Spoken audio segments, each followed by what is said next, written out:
I don't know if all of our audio is good. All that good, yeah, good something.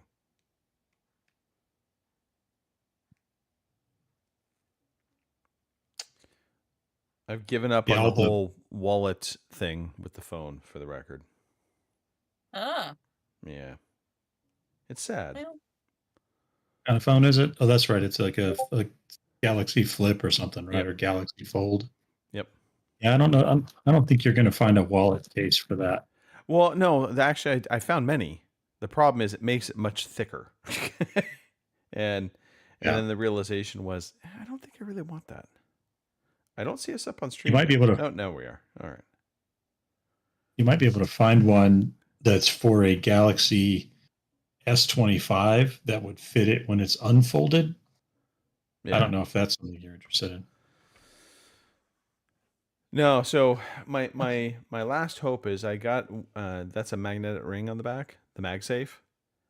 And so my hope is to find something that will actually magnetize to it, which I have one of those thin magnet wallets, for lack of a better way to put it, that will attach when I want it to, and then I'll just probably put it in my front pocket one day. I don't know how people put their phone in their back pocket. I don't know how you do that. I did it all the time. I would take it out every time I had to get in the car. Nearly every woman in the UK puts it in the back pocket. I can't do that. I'd be scared. In America too. Where do you put it in your front pocket? Yeah. That's ridiculous. Yeah, front left pocket. Why is it ridiculous? Where else are you going to put it? When you sit down, what do you? I mean, you're stabbing yourself in the nuts.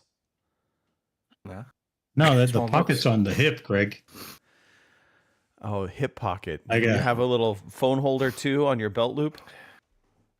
No. Those are my favorite. The regular pockets. The regular pockets in your jeans. Wallet goes in the front right pocket. Maybe, but if you've ever noticed the pockets on women's jeans in the front, there is no fucking way you're going to fit a phone in that.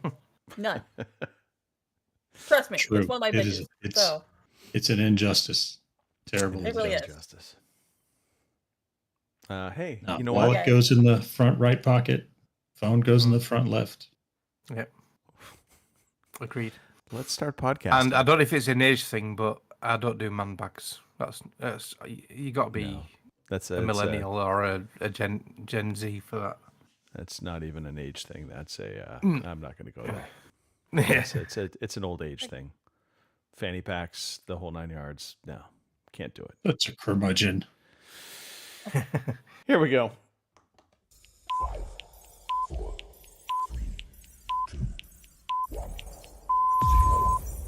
Good evening, ladies and gentlemen. Y'all are listening to the Overseas Connection podcast. Shut up and sit down.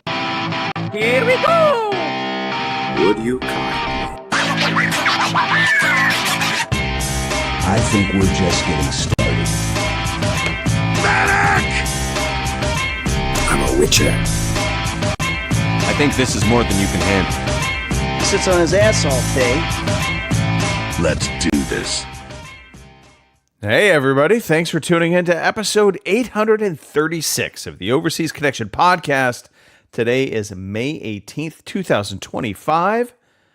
And just stop already. Just stop. We'll get into it all in just a few short minutes. But before we get into it, look, if you're tuning into the show for the first time, we are a video game podcast. We're going to talk about video games. We're going to talk about life. We are over the age of 21, probably by many years. So we're a little bit wiser. We're a little bit older. We like to talk about stuff in general. Strap in. It's going to be a fun show. On the show today, myself, Greg DeLacy, gamertag Murphy's Law, OC_Murphy's Law on Twitter. Joining me from my upper left-hand corner, I've got Miss Kim Woods. Oh, hey, that's me, isn't it? Yeah. It is you. Yeah, go figure. Yeah, and I'm still here. We didn't get blown away by tornadoes. That was all well south of us, so we got lucky. I mean, it was incredible to see tornadoes hitting Iceland. I was shocked. Right? Yeah. I'm moving you from Canada to Iceland, in case you didn't pick that up yet. Okay. I kind of figured that, but you know. So yeah. Anyway, I'm here. I'm ready to do a show. So let's do this. Let's rock and roll. Also on the show, Mr. Mark Wright. Mark, how's the internet hanging? Hi, Greg. Hi, everyone. Yeah, the internet is finally fixed. I got an email, I think it was Thursday, Friday, from Virgin Media saying they've now fixed the problem. It's only taken them 2 months. So, yeah, so hopefully no more drops. Virgin Media is... And it's been, and touch wood, it's been okay since they've said that. We've had no drops. And while we're on the subject of weather, I think the UK is broken. We have had no rain for about 3 weeks now. My lawn has gone yellow. He's not used to it. No rain for 3 weeks. Okay. I know how you feel now, Greg.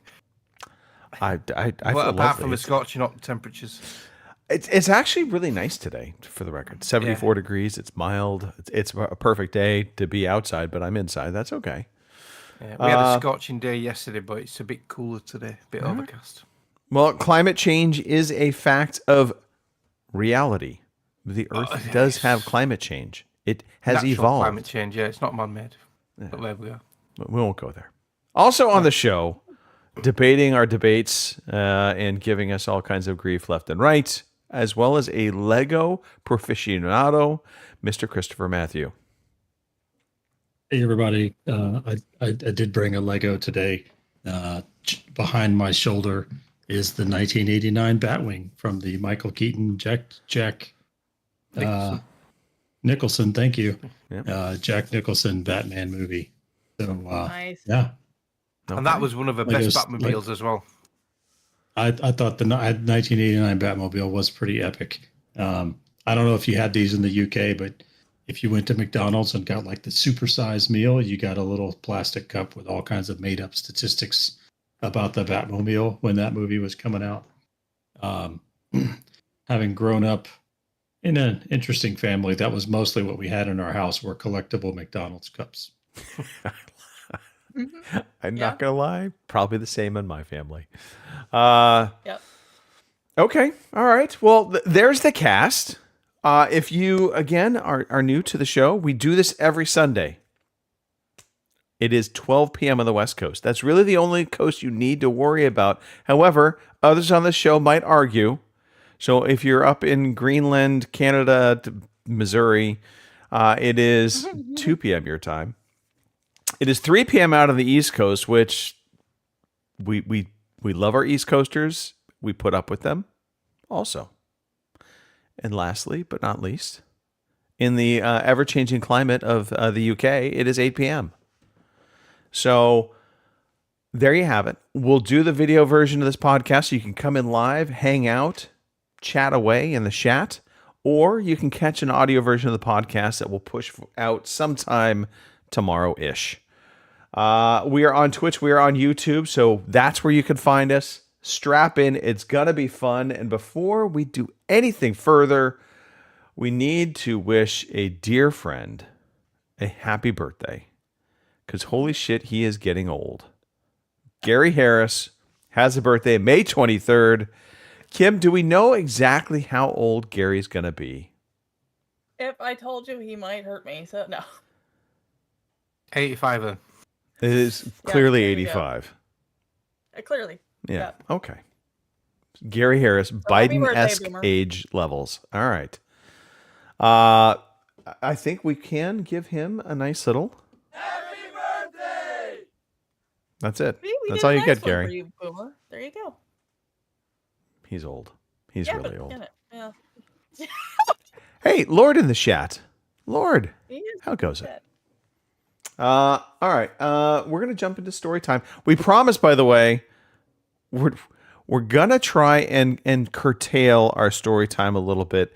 We ran very long last week, and I'm not helping things right now by talking more, but I'm going to do it just to let the audience know we're aware of these things. We'll try and keep this to a nice buttoned-up show, 2 hours-ish or under. Ish. Everyone here loves story time, our favorite time of the day. I just like ish. I don't know. All right. Speaking of story time, let's get to it. Mr. Matthew, what's going on? Oh, everything is going on. It's springtime on campus, which means graduation festivities. So we just finished grading all of our finals. I'm lucky enough to teach seniors, which means I have to grade real fast because some of them none of mine, thankfully.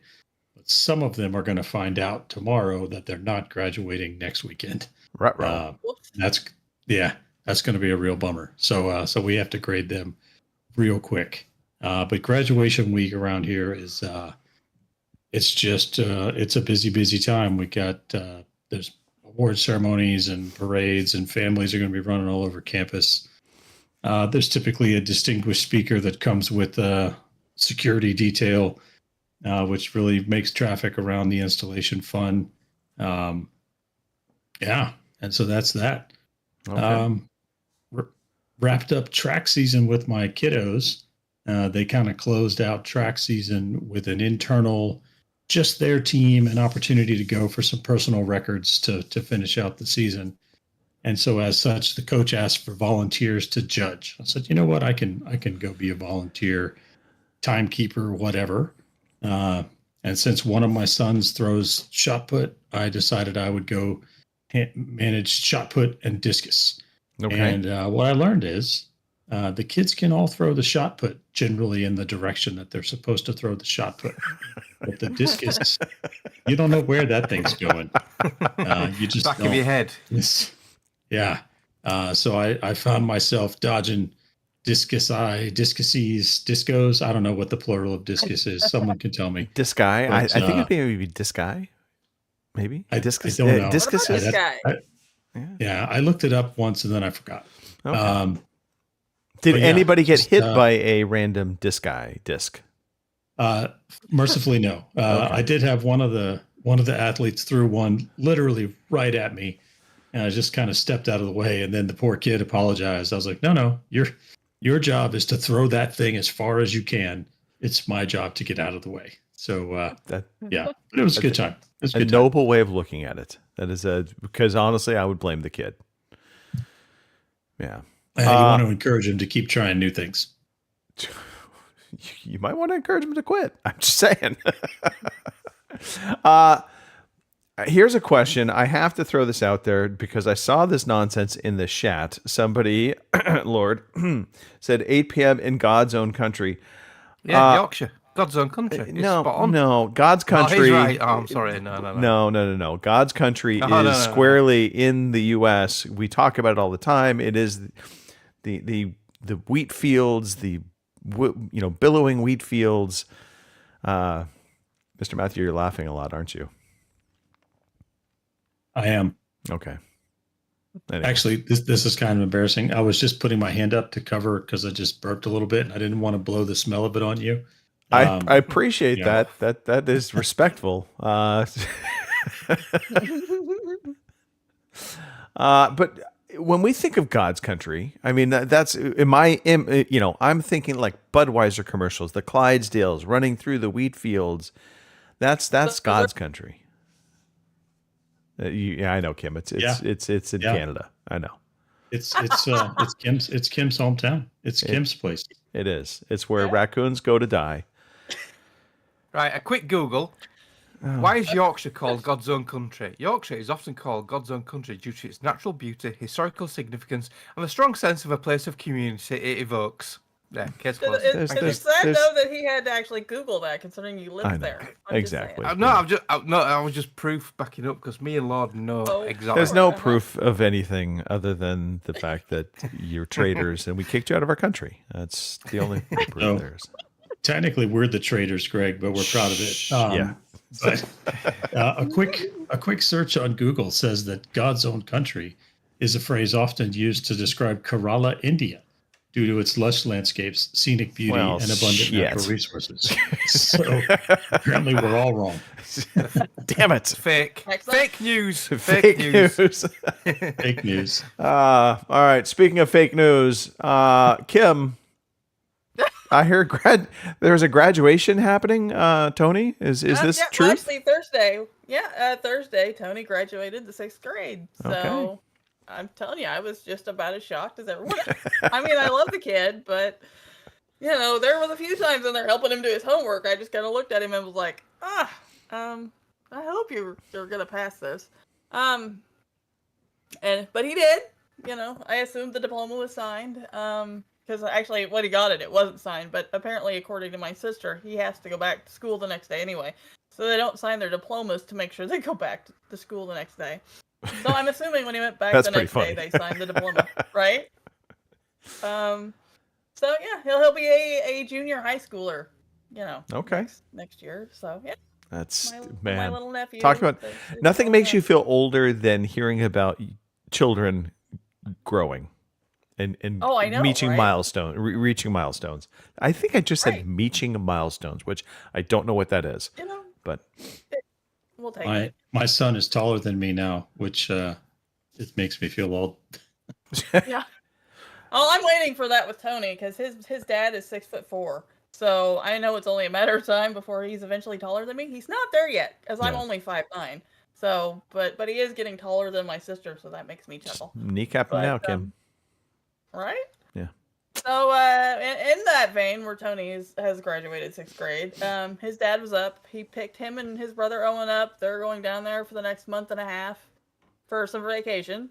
So that means for me, summer vacation has started, which for me means spring cleaning.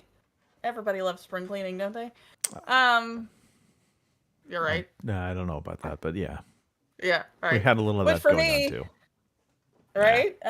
Yeah. I started yesterday because well, we all live in a farm. Guys know I live in a farm, and of course I have animals. So of What? course that means I have to. No. I know, right? I Okay. have straw for bedding. Well, the only place we can keep the straw is on our front porch, because we have barns, but they're decrepit. Important and they're not distinction safe. for those listening. She's talking about the animals' bedding, not her own. Yes, not my own. I don't sleep in straw. That would be weird. We're not back in the whatever century. Anyway, so of course in the process of winter and making sure all the animals have bedding, of course you're going to lose straw. So usually about one time every spring, I have to go out there with like a push broom and a bunch of things to get all the extra straw off the porch. So I did that yesterday. I'm not quite done yet, but it looks better than it did before. So yeah, Okay. spring cleaning, it's here apparently. Oh, this might be a good question for you, Tank Top, because Okay. you lift weights. I think I have tendonitis in my elbows from lifting weights. Yeah, it definitely can So- happen. Definitely can happen. So I guess my question is, do I need to get I see elbow braces for these sort of things. Do I need to look into that, or? I mean, an elbow brace can help if it's particularly painful. I would also Right. recommend, if you don't already take it for joints, it's called glucosamine. It's really Right. good for joints. I'm a advocate of it. I had an issue early on when I was doing a lot of squatting with my Right. hip. It was starting to get painful, and glucosamine helped a ton. So I would recommend that. Okay. And just pay attention to your body. If it's hurting and you can't Yeah. help it with a brace, then Right. take some time off. Ice it. Right. Take some painkillers and a couple beers, and Exactly, right? yeah. But I thought I'd ask because I saw, because the other day, yesterday, I went to pick my arm up like this, and I had a shooting pain go up my arm, and I'm like, oh, well, maybe I need to lay off the dumbbells for a while. So I That thought almost sounds like you strained your bicep muscle more than your elbow. possibly. I mean, it is possible. It definitely can happen. There's nothing more Mhm. painful than a bicep strain. So, Right. well, okay, there are more Yeah. painful things, but Well, yes. But yeah, it was pretty bad because I wasn't even doing anything. I just lifted my arm and I had this pain shoot up from my elbow all the way up. I'm like, maybe I got a little tendonitis or something going on there. yeah, you might. So yeah, I would I say thought I'd ask. yeah, a little. Braces, they don't hurt. They can help. Right. If you don't need it, obviously, I would say don't use it, because you want Right. the whole idea. With weightlifting is especially free weights, and this is Right. kind of versus a machine, is that you're activating a lot of different muscles, not just the primary muscle, because the weights themselves are, they can move in a lot of different directions, but sometimes that can be problematic. So, Right. yeah, just I would say, yeah, look at a brace, take it easy, don't try and push too Right. hard, Exactly. and and then fight through the pain. Kim, come on, pain is gain. I can do it. Pain is But gain. anyway, right. That's what I'm hoping. But anyway, so yeah, no, that's pretty much it for me this week. All right, awesome. Yeah. Mark, I see a number of things here. I see zoo talk, I see beach talk, and PC talk. I'm not sure which I want to hear first. I know which I want to hear last. So, Jay, my son Jay and his lovely girlfriend Sam, they invited me and Jenny to go to Blackpool Zoo yesterday with all the kids. So we had a day out at the zoo, and it was really good. Really enjoyed it. It's only a smallish zoo. It's not massive. There's bigger ones in the UK, but there was quite a few animals there. It was good. It's a good day out. We had a beautiful day, nice and sunny. And then after the zoo, we went into Blackpool itself, which is a seaside town in the UK, in the north of England, on the Lancashire coastline. Used to be nicknamed the Vegas of the North. Now it's a bit of a shithole. It's nice on the front, but as soon as you go on the back streets, it's a shithole. A lot of interesting description there, Mark. Yeah, just Google it. Well, okay, now to be honest, Blackpool just sounds like a seedy place. Like if I'm making a video game and having like a pirate town, Blackpool is absolutely like a name that could fit. Yeah.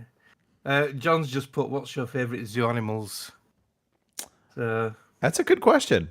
I mean, full zoo. I like the gorillas.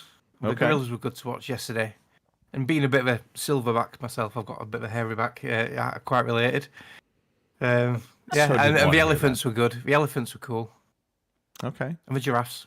Yeah. What about you guys? Well, now you're just starting to name every animal, Mark. You've got to stake your claim on one. If I named every animal, Greg, gorillas. we'd overrun. We'd overrun on the show if I named every animal. Kim, favorite zoo animal? I know this will surprise no one, but like the big cats, like the lions and the tigers and all that. Oh my, okay. And zebras. The tiger I like was gnawing zebras. on a bone when we went, Zebras are an interesting animal. Because, I mean, I always associate them to horses, but they're not. No, they're not. Mr. Matthew? I do the same thing. Favorite zoo animal? I always prefer the monkeys or the lemurs. Anything with a long tail that swings into trees. Those are my favorites. I must say though, some of the animals did look a bit sad, and you actually did think, is this the right place for them? Should they be here? Should we be doing this? But when there were some of the tour guides there talking in some of the animal enclosures, and they were saying that these are rescue animals and they wouldn't survive in the wild. So you kind of think, well, yeah, maybe they won't survive otherwise. But yeah, some of them, you just feel, is this right? Should we be doing this? Well, yeah, that's a question for another day, I suppose. Yeah. One, I totally agree. It is tough when you see zoo animals like looking sad and just like, I've got nothing else to do. But I think they often look like that in nature. So there's that. Right. Yeah, there's no Xbox to play, so they get a bit bored.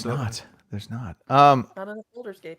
I'm a little torn. I mean, I definitely I go tigers over lions for the record. Just my take. I like tigers.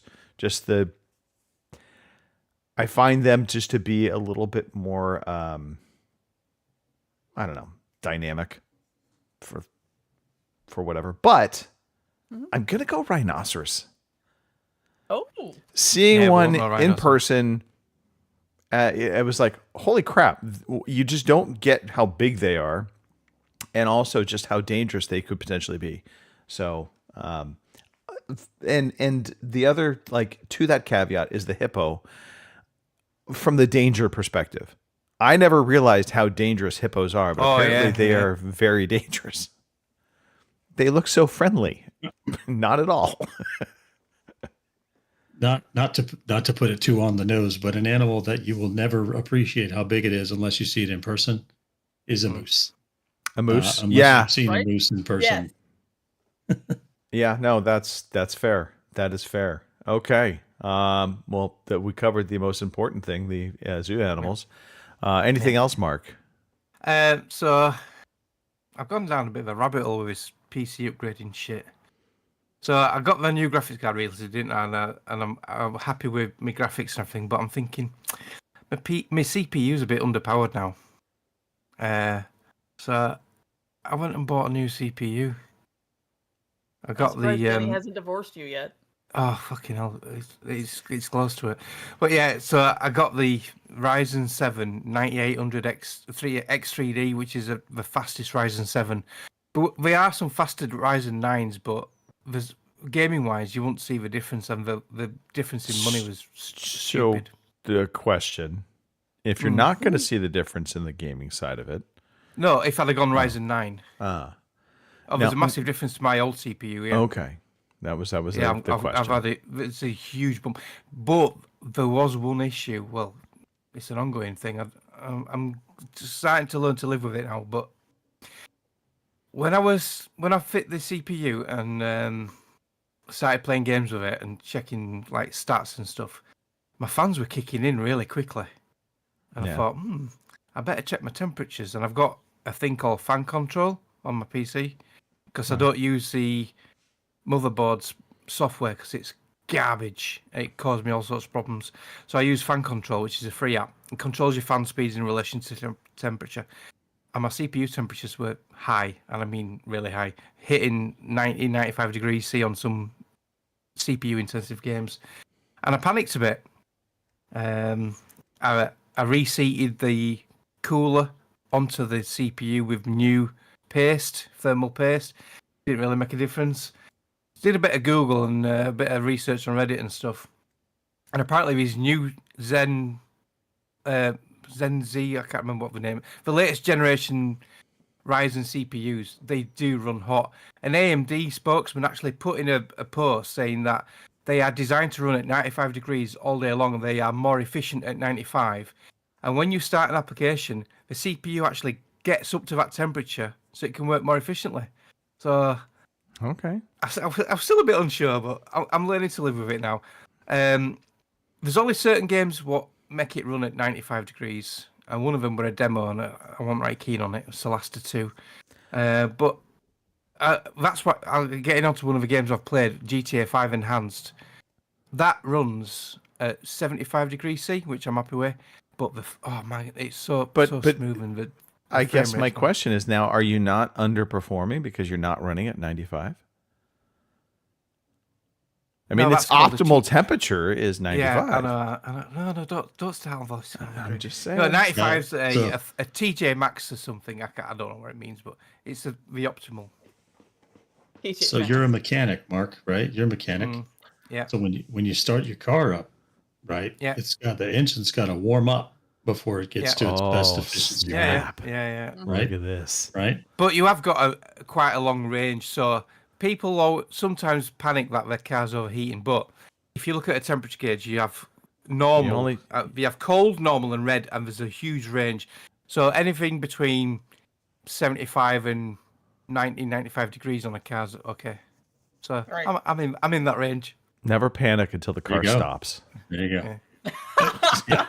But yeah, it was just because it was hitting 95 and steam. Yeah, my old CPU never got that hot before, and I panicked. Okay. And I've heard people say once the CPU goes over 80 odd, it can burn it out. But yeah, I'm okay with it now. All right. Yeah, I've always heard 100 is like once it goes over 100, you can start doing damage to the silicon. But apparently the latest Intel's run at 105. So. Yeah. So this just reminded me of total. It's been a week of tinkering. So most of my week's been tinkering. That's why I've not played much. Okay, all right, fair enough. So this heat conversation just reminded me. I discovered one of the knobs on our stove, our grill top stove, completely like melted in the corner. I do not know how.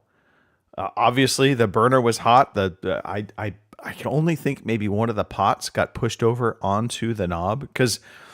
The knobs these days on most, stovetops, they're plastic with a cheap chrome cover to it.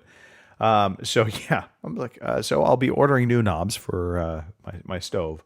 But more importantly, I finished Andor. This is, I just stand by this, and this is where the just stop comes in. People, stop trying to say the first 3 episodes, which technically are episodes 4, 5, and 6, are the best Star Wars ever. They're not. Conceptually, they hold a place in our hearts because that's the start of Star Wars, right? That's the first episode was episode 4, and we were amazed by it. This is like 1978, and then they had episode 6, or episode 5, which was, The Empire Strikes Back, and then we in our heads we hold them up as being like the be all end all, but go back and watch them. They're not really that good. They're novel for what they brought to us.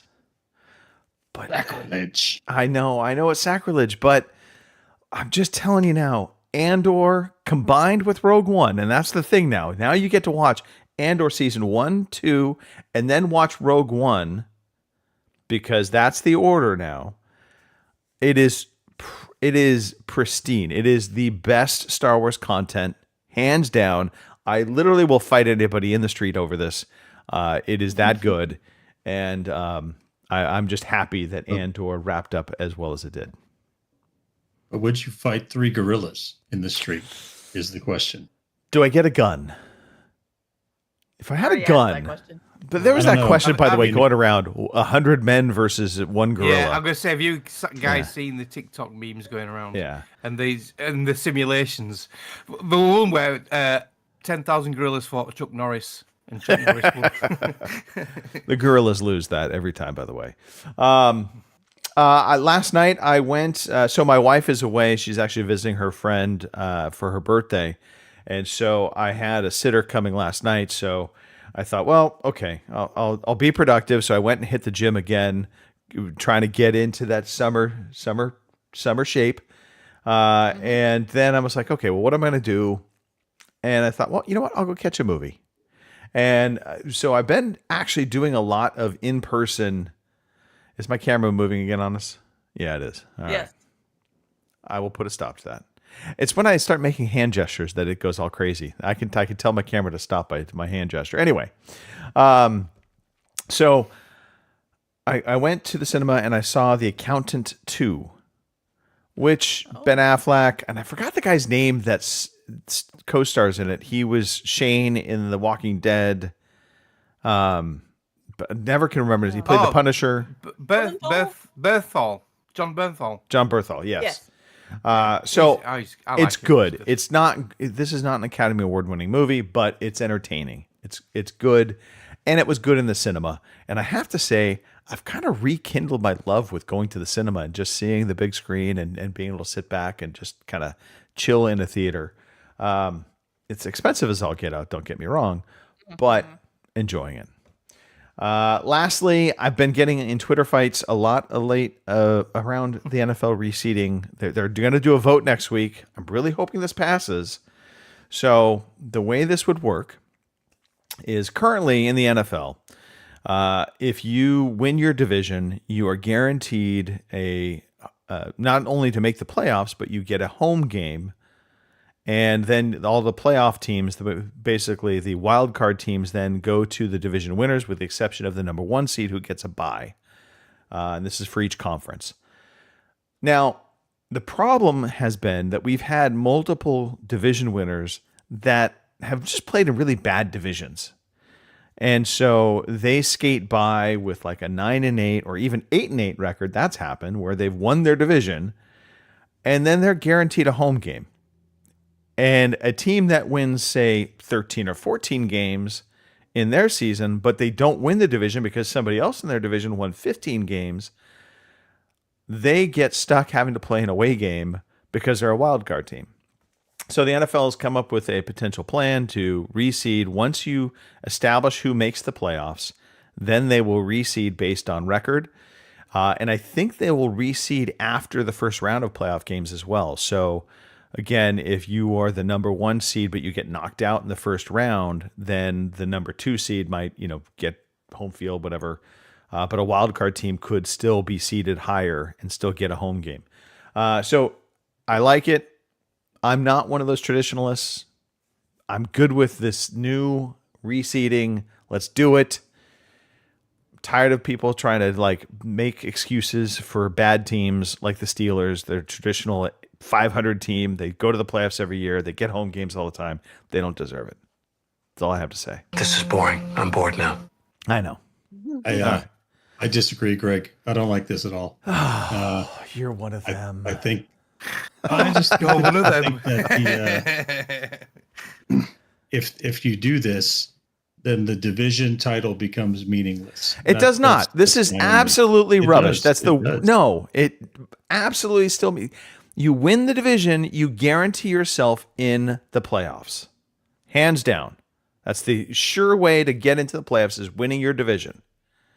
Now, winning your division and being crappy does not mean you get a home game. That's all.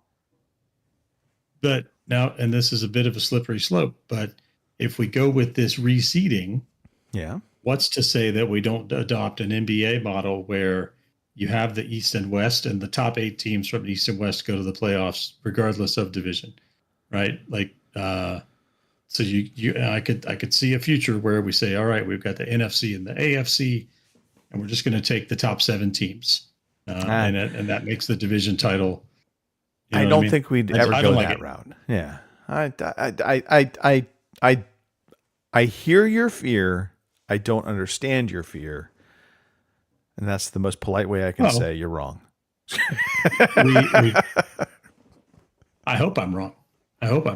But we've seen 2 out of the 4 major sport leagues in the USA go with this, with the NHL and the NBA.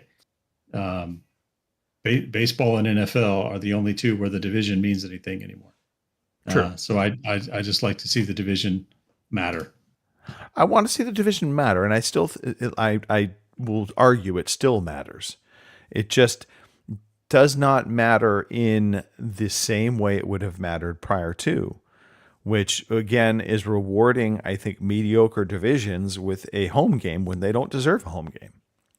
They still win and get into the playoffs by winning your division, but now having a good record and winning as many games as possible actually matters more than it does currently, where you could win your division and you're like, oh, well, we won the division.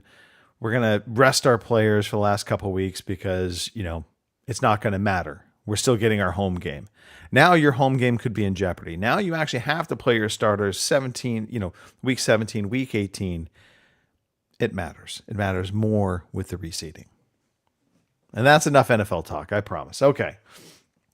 I think that's it. I think we're done. Let's move on to a community question.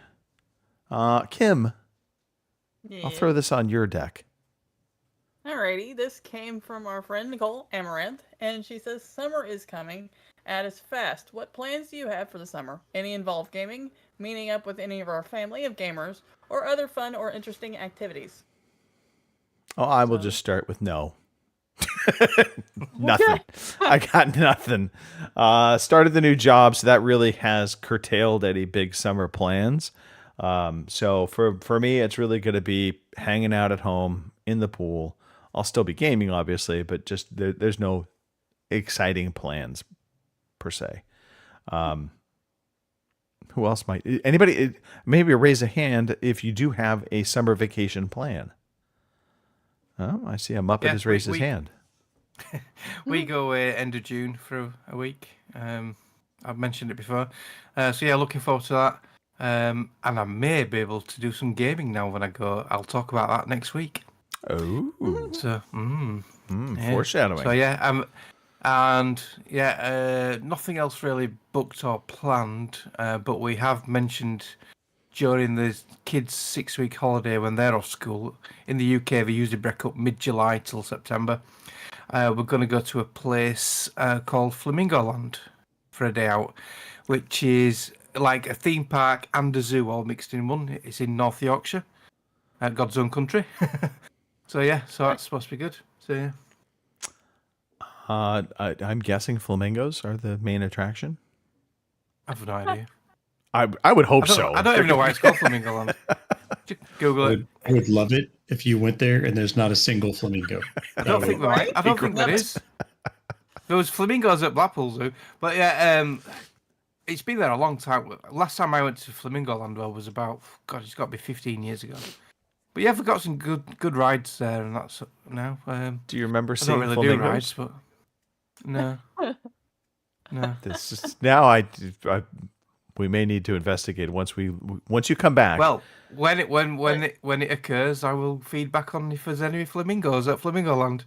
And we appreciate that. That is groundbreaking That's journalism, cutting right there, edge, people. cutting edge reporting. Yeah.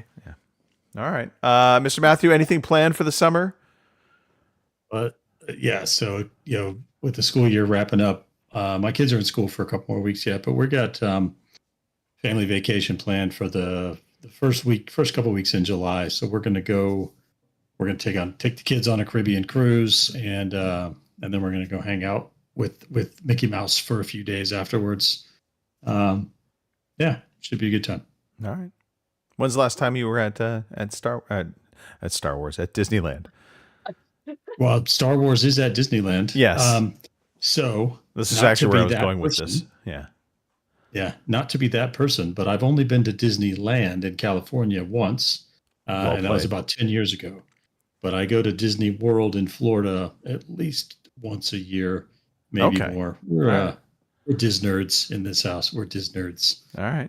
What's the new attraction at Disney World this year? Do we know? I don't know that they've opened anything new this year. Okay.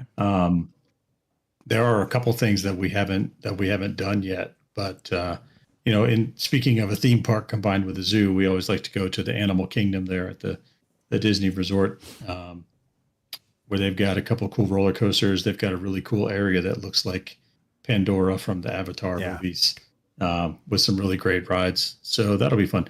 I'm keen to make a trip to Disneyland in California soon, because I haven't been in a long time, and I love the Radiator Springs area they have there. Yeah. But it's a very different vibe. It is. And I think the interesting thing, not to get into Disneyland talk or Disney World talk, but I mean, Disney World, what is incredible about it is it literally is 5 different parks that you have to travel between. And I think the interesting thing about Disneyland is that you have Disneyland and then California Adventures that literally, you walk across a giant quad to get between park. But I'm with you. Radiator Springs, awesome. Love it. I saw a real cool video on YouTube the other day about the Millennium Falcon attraction, and that they get so many people into it because there's a revolving thing, and it's got loads of cockpits in it. And it's very clever how they do it. Yeah, it's fascinating to watch. If I remember right, there are 7 different hallways you can go down, and at the end of each hallway there are 4 different simulators. It's a proper simulator, like a flight simulator thing, what moves about, isn't it? Yeah, it's really cool. Yeah, and the illusion is if you go on it, you don't realize that you're being sent down one of 7 hallways. It just looks like you've gone into the Millennium Falcon, and you're walking down the hallway. Yeah, it's really cool. It's a great video to watch if you want. The other big illusion for me was Rise of the Resistance ride, where you load onto a Rebel ship, and you're out in an open area. You load onto this ship, and the next time they open the door, you're on, you're basically inside an Imperial Star Destroyer. It is absolute magic, because you how they do that, I do not understand. So. So looking forward to that. Should be a fun time. Awesome. Okay. Kim, anything fun? Now, like I said, the boys are going to be gone till at least July, so I think I'm going to take advantage of that. And I've got some stuff around here that needs to be fixed or painted or whatever, so okay. Hopefully that's the plan. Plus, I'm like everybody else. I need to catch up on Andor and some other things that I need to watch, so. You do. Stuff that's maybe not necessarily, kid friendly, so I don't have to necessarily worry about them being around, so probably do that. All right. So, okay. Yeah. Well, I think that, by the way, great question from our friend Nicole. I just want to thank her for that. We don't need to cover the games, I don't think. The games that we get for free that we pay for, I think we've covered kind of all of them for the most part at this point. Right. So. Today I feel like playing computer games. Today I feel like playing Okay, real quickly. I see this in the chats. I want to go to Tenerife. Is that what I see? Tenerife. Tenerife. It's a Spanish island, the Canary Islands. There's 3 islands just off the north coast of Africa, but they're actually Spanish territories. There's Gran Canaria, Tenerife, and Fuerteventura, something like that. I don't know. I can't remember what it's called. Now I really do want to go there. I was just kind of messing around. But because it's off the north coast of Africa, it's hot all year round. My mum went in January once and it was hot, but we went once in June a few years ago. Yeah, really nice. Okay, all right. So, I will say there are many times that I get very envious of our UK friends because you're in such close proximity to Europe. Yeah. European trips are very easy. Yeah. And let's be honest, Central America trips are very easy for us here as well, but they're not as exciting in my mind. Just going to throw that out there. Yeah, the Canaries are like a 4-hour flight, but like Spain and France and that, you're looking at a couple of hours flight. Okay. For you, that's like a trip. For Kim, it's like a trip to town, now, isn't it? 2 hours. Right? But At least, you know. I just wish, like, we've waited all these years for kids to grow up so we can, like, just bugger off when we want and fly around. But with Jenny's, like, illnesses with, like, a heart and lung problem she's got, she can't bloody fly now. It's so frustrating. So she won't let me go on my own. Okay. Yeah, no, she can't fly. So yeah, that's why my sister's that way. She can't fly either. That's why we have to holiday in the UK. We could go by boat, but yeah. Just don't hire a Mexican Navy vessel to take you. Right. They just ran into the Brooklyn Bridge. Yeah. Oh, did they? Yeah. Okay. Kim, let's start with you. Let's just get it out of the way, Kim. Let's do it. Okay. Talk to me. All right. Well, we played Halo this week, so that was fun. We did. Yes. We did. And I didn't do half bad, surprisingly, in a couple of games, so I was proud of that. And I'm sure we'll do it again this week. But on to other things that I'm sure you're all already tired of hearing me talk about. Baldur's Gate. Here's some things I did this. I know, right? Here's some things I did this week. I had to find body parts of a clown. And I'm going to try to leave this as spoiler-free as possible for more, because he's not here yet. But, I had to find the body parts of a clown. I haven't found them all yet. I'm still missing a couple of pieces. But, let's see. I've talked to a sentient printing press who calls me ugly. I'm starting to get, self-conscious in this game, because not only did the printing press call me ugly, but so did the genie. So now I'm starting to wonder what Gale sees in me at all, because apparently I'm a, ugly horse or something. I don't know now if you two did the Shadow Druid thing for Kaga at the Grove or not. And this is like in Act 1. So anyway, I don't know if you guys did it, but I actually stumbled upon it twice now. And the weird thing about it is the first time I did it, I wasn't a druid. So she just ended it and, it was no big deal. Halson showed up, said she screwed up and he was going to, drop her ass or whatever. And that was the end of it. But when you're a druid, she will actually give you a pretty nice staff. It's called, I can't remember what the hell it's called now. And apparently you become Faith Warden of their little druid grove. I didn't know that, but okay. That was kind of neat. Other than that, I had some problems. I ran into some problems with mods that I finally, had. Apparently, because I didn't realize there was cross-play, or like cross-saves, to where if you save it and it's turned on, you can play your Xbox games on your Steam Deck and vice versa. Right. Well, I updated a mod using their mod.io deal, and apparently it's not updated on the Xbox yet. So when I went to play the same game on the Xbox, it wouldn't let me unless I updated the mod. Problem was, Xbox didn't have the update yet. Right. So I ended up losing like an hour's worth of gameplay because I had to go back on the Steam Deck and downgrade the mod, and then delete I think it was 2 or 3 saves that I'd saved it on, and in order to be able to play it back on the Xbox. Not terrible, because really, for me, an hour in that game is like me respecking people and then trying to figure out where the fuck we're going. So it's not like I lost a lot, but that's something to know if you decide to do the cross save thing and then play your games in I was going to say, places. I don't think that's exclusive to Baldur's Gate 3. I think this is kind of a mod issue with consoles versus PC. PC mods tend to be much more rampant. There's a lot more of them. Right. And so when you have a game that has cross save, you have to make sure whatever you have on the PC side matches what's on the console side. So yeah, and I assume because I was using mods from the same thing that it did, but no, it doesn't.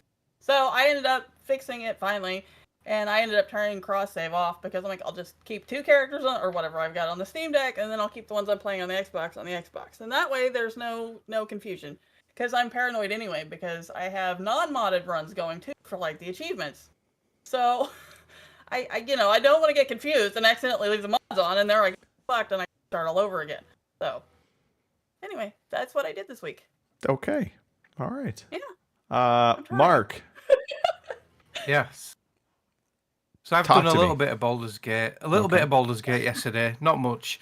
So last time I talked about I was doing the quest in the monastery to finding the ceremonial weapons. So I've finished that now. So I've done that. So I'm trying to find the creche, but I can't find the entrance to the creche. I can see the icon on the minimap. I just can't find it. So Kim's given me a few pointers now. So just I'm going to try find that. it. Yeah. But yeah, I did that. I killed the eagles and got the blue jays nest back. I like the Eagles. They're a good band. Why did you kill them? Well, yeah, I didn't. Yeah. So some eagles stole this blue jay's nest. According to the blue jay, I don't know if he's telling the truth or not.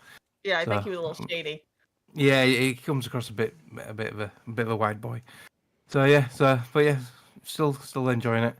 And then, like I said earlier, I've just done a bit of GTA 5 Enhanced Edition. So, was this to benchmark the PC build? Was that kind of why you were doing this? Well, I was just testing a few games. I opened up my Rockstar launcher and I tried Red Dead Redemption 2, and I was getting like 260 frames a second, and it looked absolutely fucking gorgeous and run butter smooth.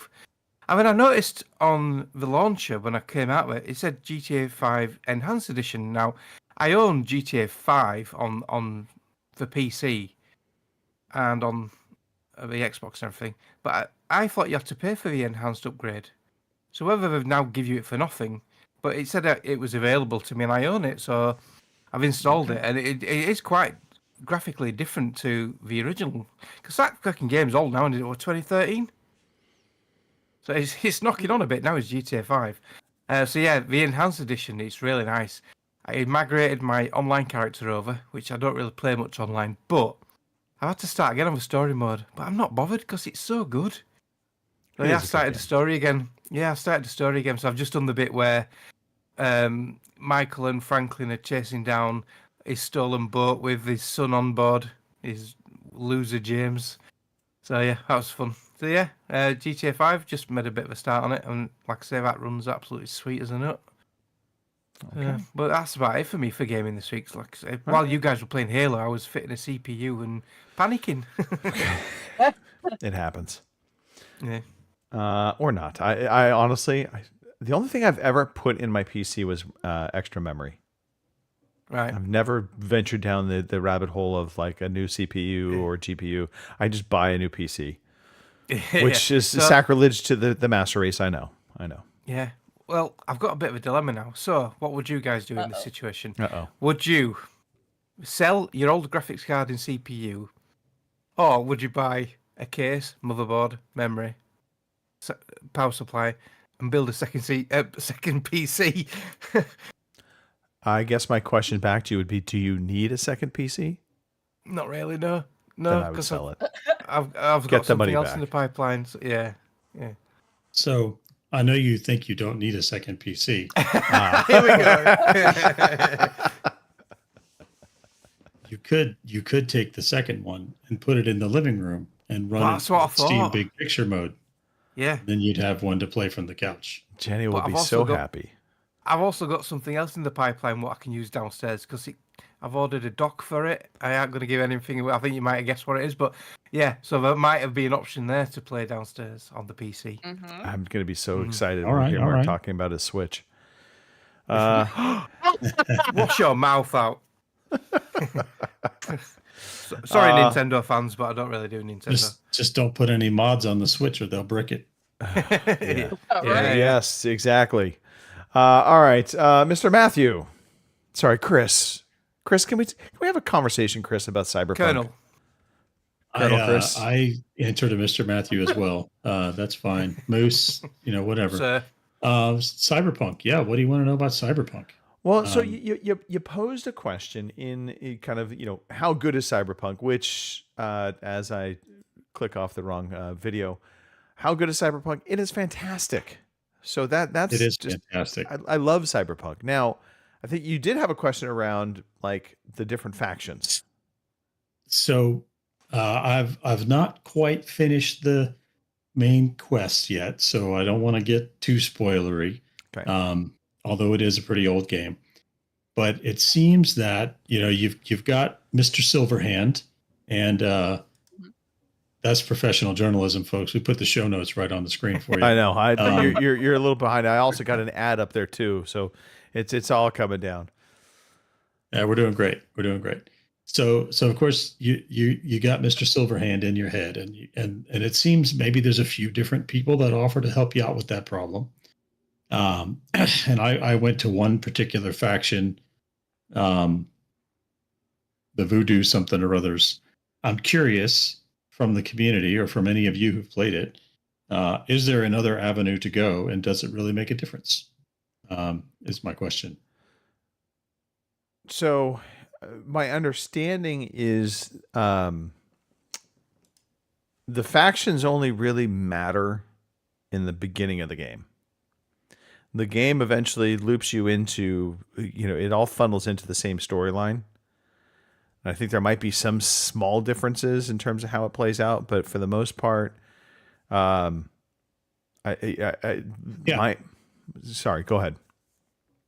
Well, no. So yeah, so you can pick your different origins, right? Right. But, there's these different gangs. There's the Voodoo Boys and the Tiger Claws and the Valentinos, and a list of others. And so I ended up going with the Voodoo Boys to kind of do the sort of penultimate mission, if you will. And I'm just curious if anyone went another way before they started the final mission, if that's making sense. No, so yeah, I went with the Nomads as kind of my way into the city. That's my origin. Yeah. Sorry. Yeah. I'm trying to remember. So I don't remember which direction I went with that.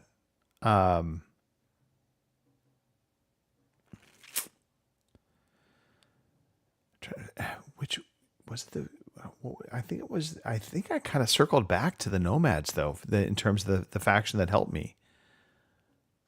They did help me at one point as well. Yeah. So I guess I'm going to have to figure that out. I definitely plan to play Cyberpunk again once I kind of get through this playthrough. So, and try I a different also origin story, whatever. I'm with you. I want to come back to it for Phantom Liberty in particular. So, is that on sale at the moment? And it is on the PC. I think it might be. But it's like 20% off, and I'm for Phantom Liberty I want it to be like over 30%. So I've got a new dilemma now. We own it on like Xbox. $1, Greg. Yeah, I know. Yeah, we own it on Xbox, don't we, Greg? But yeah. Oh God, I want to play it on PC so bad now. So how do I buy it again? I feel like that is a personal dilemma. Is it? Is it on Game Pass? Is it? I don't know. I think the base game is on Game Pass now. It might be. Because I have it on my Xbox and on my PC on Steam. Yeah. Oh dear. Anyway, all right. More to follow. I guess I'll have to play it again and report back to you. I think so. Did you end up getting on with South of Midnight? So I'm still playing it. I just finished chapter 13, which is the one that takes place in kind of the busted up version of looks like New Orleans. Yeah. I loved that whole setting, for the record. Yes. They did a great job with the jazz music is just a little bit off key. But man, was that brutal to play through as you're going and reading all the doors and looking on all the windows. And it's just gut punch after gut punch. Like, whoa. So it'll be interesting to see how that all plays out. I have a theory that I want to see what happens as I wrap it up, if I'm correct or not. But Okay.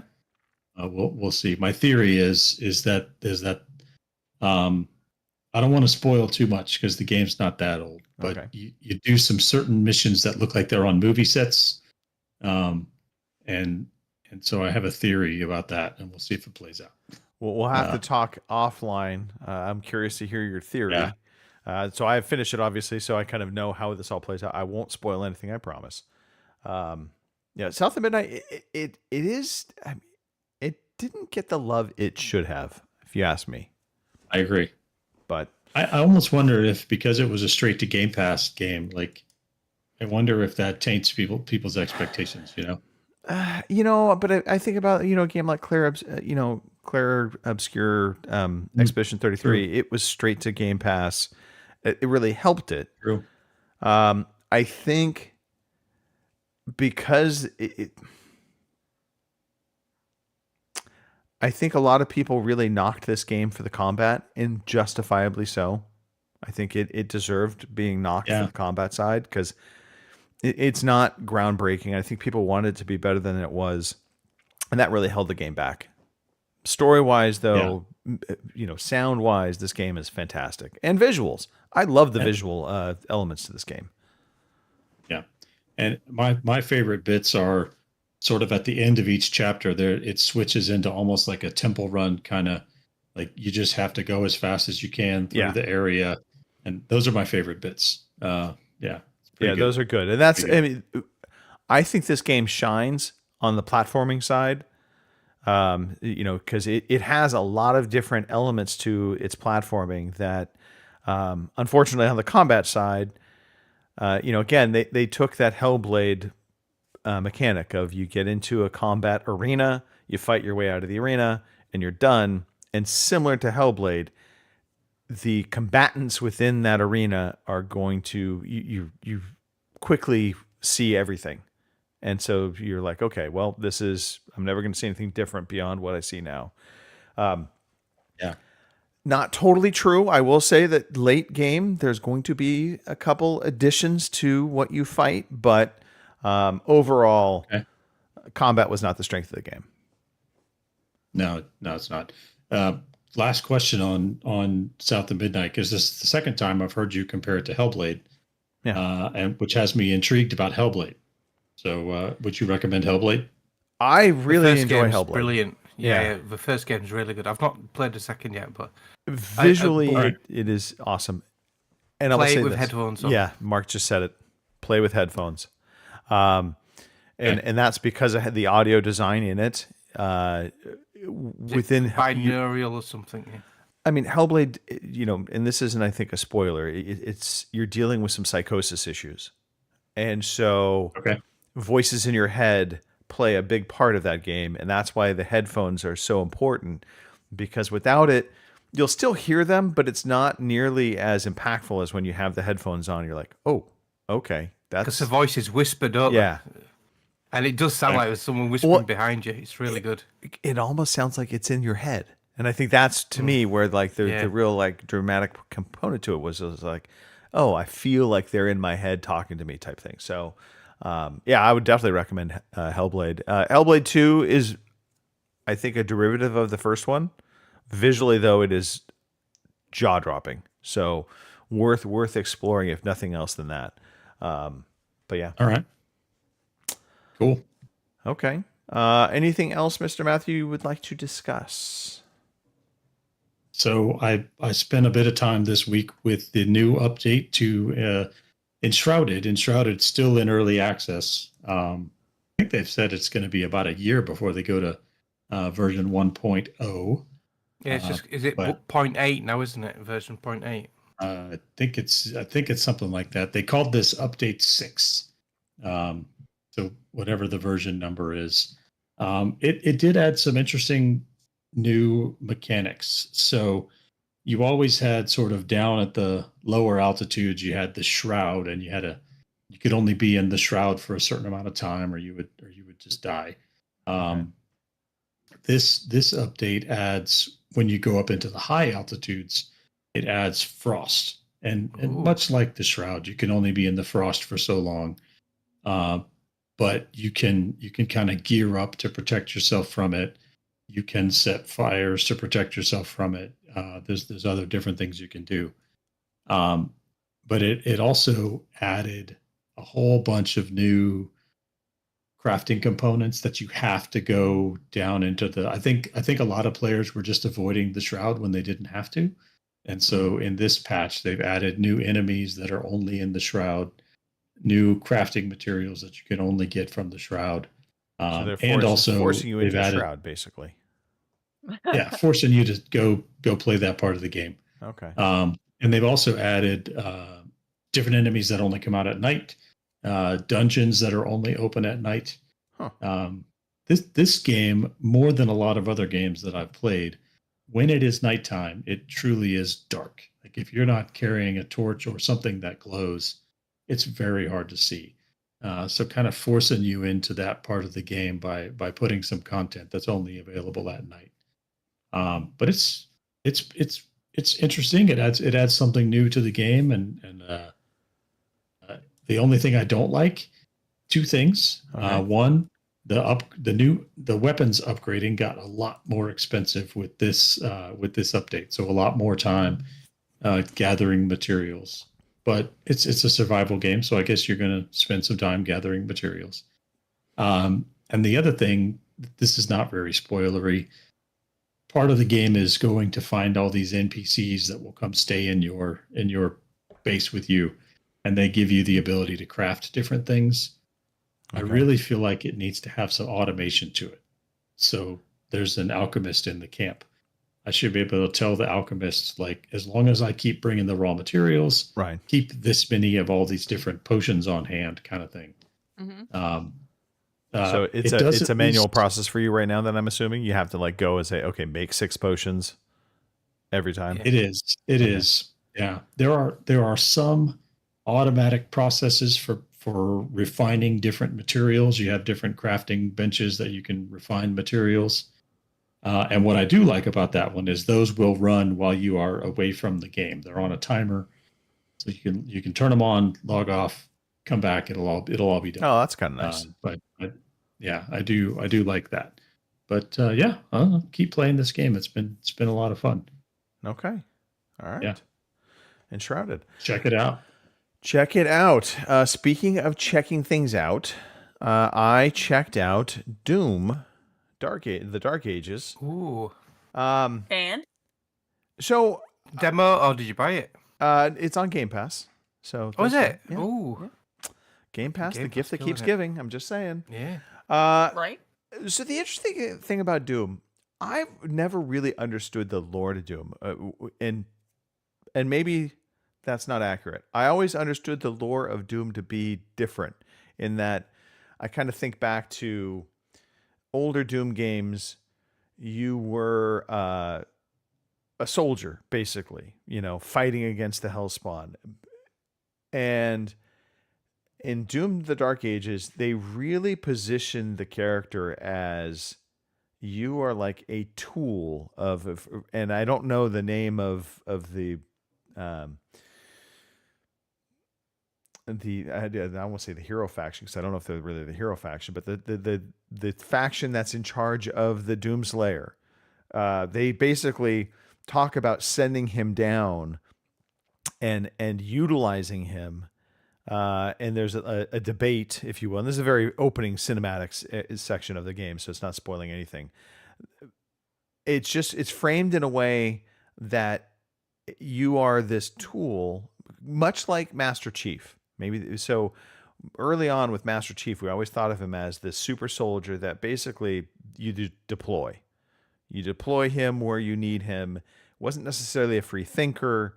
He was just the ultimate super soldier. That's Doomslayer as well. And so, the powers that be decide when and if and how they want to utilize him. That's just very different to how I always remembered him. The other thing about Doom the Dark Ages is the shield play is, to me, it feels a bit overpowered. You use the shield, you can have kind of this like shield bash that will pretty much eviscerate all the enemies around you. Whereas in past Doom games, especially the newer ones, you might have something that did area effect, but it wouldn't necessarily eviscerate all the enemies, but it would stagger them to where then you would go around and kind of kill them off individually or with a weapon. Doesn't this shield have a spinning chainsaw thing around it though? It does as well, and I have not upgraded that yet. You have to. Oh, you don't get it from the start. You start the game with the ability to do this, and I'll call it a bash for where you can put the shield in front of you and you lurch forward, targeting an enemy, and you smash them, and it has this area effect that kills off enemies all around you. Now, it might be because I'm just on normal settings. Maybe as you ramp up the settings, if you go to a higher difficulty, maybe that doesn't do as much damage. You also start right away off with your standard kind of shotgun type weapon. You do feel like every other Doom game. You feel like a badass. And you're just, running through havoc, just weighing lace to all these different enemies. The bigger enemies, you also get like limb dismemberment. So like you start shooting at them, you'll start taking off their arms and legs as opposed to just killing them outright. It looks gorgeous. It runs super smooth. I think if you're a fan of Doom, you're going to like it. Now, there may be critique in that this does feel a little bit slower to previous Doom games in its pacing. So I think that's been a critique. Some that like the original, was it the 2016 Doomslayer, Doom Eternal? Yeah, I enjoyed that. Oh well, there's one on the Xbox One, and then there was Doom Eternal after it. That's right. I've not played Eternal yet, but I really enjoyed the first one. Yeah, and so some say this plays a little slower than that. That may be deliberate. It's good though. If you like, does it still have a thing where you do a finishing move to get extra health and that? Yes, you still have that in it. Yep. Yeah. Yep. You'll basically get enemies to a state that you'll be able to do this finishing move on them, and it's traditionally more of the bigger boss type characters. The smaller characters, not so much. But there's plenty of health and power up stuff. I mean, you see it on the screen. All the little glowing bits, whether it be green, red, or I think it's blue, have different, blue health, green shield, and the red is ammo. But yeah, so I only played about a half hour of this via Xbox Cloud, by the way. Played great, had no issues with it. And that's the one thing I do love about the Game Pass Ultimate is being able to just play games through cloud as a demo, because I didn't want to download this game because it's a big download. I know I'm going to play it eventually, but I wanted to at least test it out and get a feel. So if you like Doom, it's there. It's good. It's Doom. Has it still got a thumping soundtrack? The soundtrack, interestingly enough, now that you say that, the music not as prominent in this one. It's still there, but I don't. And I've heard others critiquing about this that it's not necessarily as prominent as the previous Doom games. Because the reboot one, the first one, that had a really good thumping soundtrack. Well, and if I remember correctly, even they kind of talked about like the beat of the music and the beat of combat kind of were symbiotic, and that you kind of had that vibe to it. This not as much. The music's there, but it doesn't feel as big an element to the game.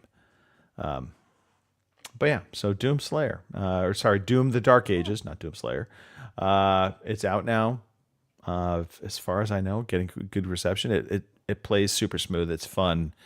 There's not a lot of thinking involved. I will just say that. Now, conversely, a game that has me thinking a lot. I just went out and, by the way, Mark, you're welcome. I bought the game, The Precinct. All right, okay.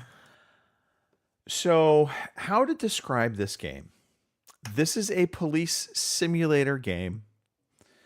It is like the isometric third-person kind of view. Really, actually, isometric, not third-person. I take it back. Just isometric view. Think about, remember when GTA first came out? The original GTA that with Harry Krishnas and that. Yeah. That's very much kind of the vibe I get with this. You play the role of a police officer in the ACPD, and I can't remember the name of the city. That this is the fictional city.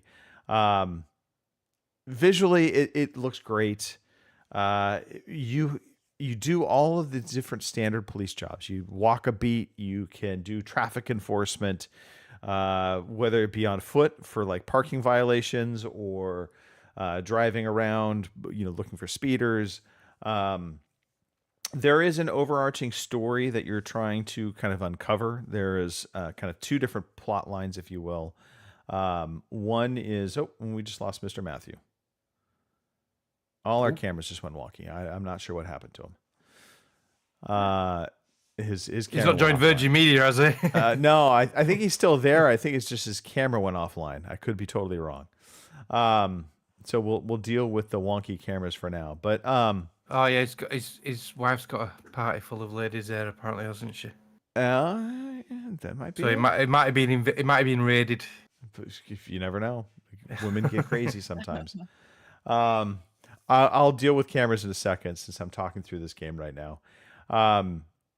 So what's really kind of exciting, people might find this boring, but I love it. It's when you pull somebody over, you make a stop, you do you call in an ID check to see if they have warrants. You will search them, pat them down, see if they have anything on them.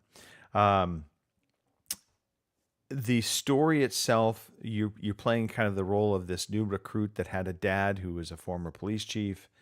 All the cinematic conversations happen like it's on screen right now. Kind of reminds me of The Wolf Among Us a little bit. In that you have kind of these, hand-drawn looking characters on screen that kind of pop forward when they're talking. It's all voice acted, which I really appreciate. And so you get assigned a partner and kind of your police training. You get out there and you just do police work. There is kind of this overarching potential gang-related thing happening. I don't want to give any story away since this just came out, just launched. But so you do have a narrative that you're working through. And there's another game that's actually called Police Simulator. And now I'm going to attempt to fix our cameras in a second. So Police Simulator, that, and look at that. Perfectly timed back. Camera working. You caused quite a kerfuffle there, Mr. Matthew. I am an agent of chaos. You are. That's okay. We worked through it. But so again, the storyline, there's this bigger kind of conspiracy story that you're working to solve through, or at least it's hinting at. But there's also some things like some murders happening in the city that you're investigating. And so those kind of storylines kind of keep throughout the game, but in the meantime, you're still doing all of your police work. So you're going out on patrol every day, and you gain points based off of how you do on the patrol. So the number of tickets you issue, there's no quotas, people. They don't have quotas, but you have quotas. Your quotas basically open up additional areas of the city for you. So it's whether it's issuing a number of parking citations or solving a number of crimes in a particular area. But the crimes can range from muggings to burglary to vandalism to, speeding, hit and runs. I mean, just a wide gamut of different types of crime that you as a police officer will encounter. And it has some of the random chaos fun of, as you're driving, suddenly just someone takes a pot shot at your car, and suddenly you're in a gun battle out of nowhere. If I'm going to give it a knock, it is some of the controls. It's the shooting mechanics they're a little wonky, which kind of reminds me of the old GTA games as well. The shooting mechanics were never great for the longest time. Very, very challenging at times with the shooting mechanic until you kind of you figure it out, which is there's a little bit of a distancing that's happening with the gamepad and the thumbsticks. I wasn't understanding that you have to kind of adjust your sight line on your gun. and this is probably not making any sense right now, but it makes perfect sense once you start playing the game. Also, driving when you're in control, it's like at a constant, decent speed, it's no problem at all. Once you get into a high-speed chase, I feel like I hit everything under the sun. Cars, light poles. So the driving mechanics can be challenging. And there's different vehicles that you will upgrade to, which I do find funny because a standard patrol car is what you start off with. I don't know that it's the worst one. I think the off-road SUV vehicle that you can get is actually one of the worst, just because it doesn't have a good top-end speed.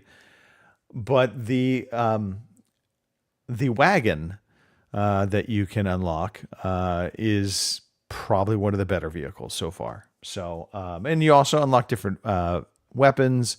There's also a skill tree.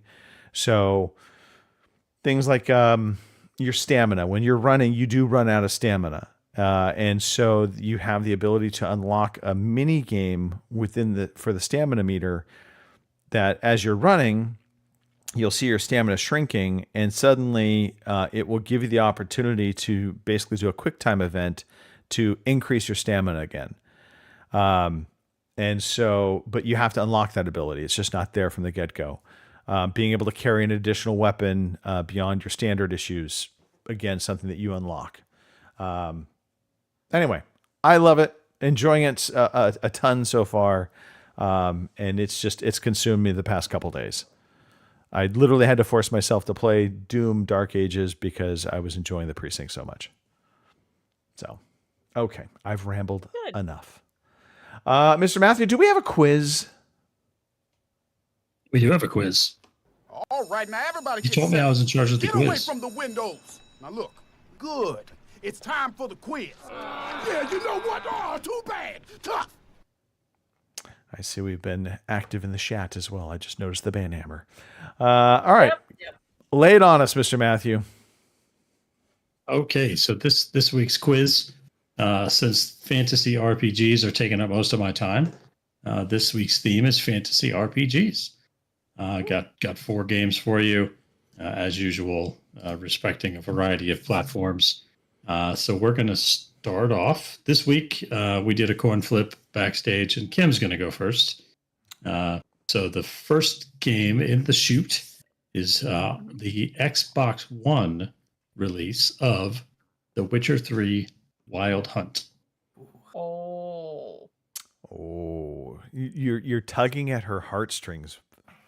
Brutal that you made her go first. By the way, I all love it. We were all fond of played this this nearly as much as she's played Baldur's Gate 3. yeah, and I'm still not finished with it. I've still got the big Blood and Wine DLC to do. No, wait, hold on, real quickly. Was this The Witcher 3 or The Witcher? The Witcher That'd 3 be The Wild Witcher Hunt. 3, Witcher 'cause The 3. Witcher wasn't Okay, just out double on- check. Yeah, the original Witcher was PC only. That's going Yeah. back way Oh, back. Yep. Witcher 2 was the first console That's right. release. Okay. All right. Yep, Fair yep. enough. Okay, The Witcher 3 for Xbox. Well, it was The Witcher 3, and it was good. It was just spectacular. I'm gonna go 93. Oh, that's what I had in my head. Kim says 93. Mark's going to have to see if that stays in his head for a minute because the random coin flip says Greg is next. 93 is a really good guess. I am going to 95. Greg says 95. Mark, you Give sticking Mark with an it? Or are you avenue going to here price if you right want. somebody? Well, I can have the same as Kim because I had 93 in my head. You can You don't have have to. 93. Yeah. You can have Yeah. 7, like just any number. Oh, well, good. The Price is Right are at 94, but Greg's got 95, so no, I'll stick with 93. My gut feeling. All right, 93. The tallying up, the actual answer was 91. Oh, 91. I should have got 92, shouldn't I? yeah. Yeah. Or 7, whatever. Okay. Now this, I don't know if this one you may or may not have played. This one is on the PlayStation 4, and the game title is Bound by Flame. I've heard of it. I've got it. I don't know much I've never about played it, but I've got it. All right. Bound by Flame. So round 2, Greg, you have the honors this round. Yeah, I am at a absolute disadvantage. I have not even heard of this game, so I don't even have a visual in my head. Bound by Flame. That's no information is information. This is sometimes true. Bound by Government talk right there. Flame. Since I don't know, I can't imagine it was super popular.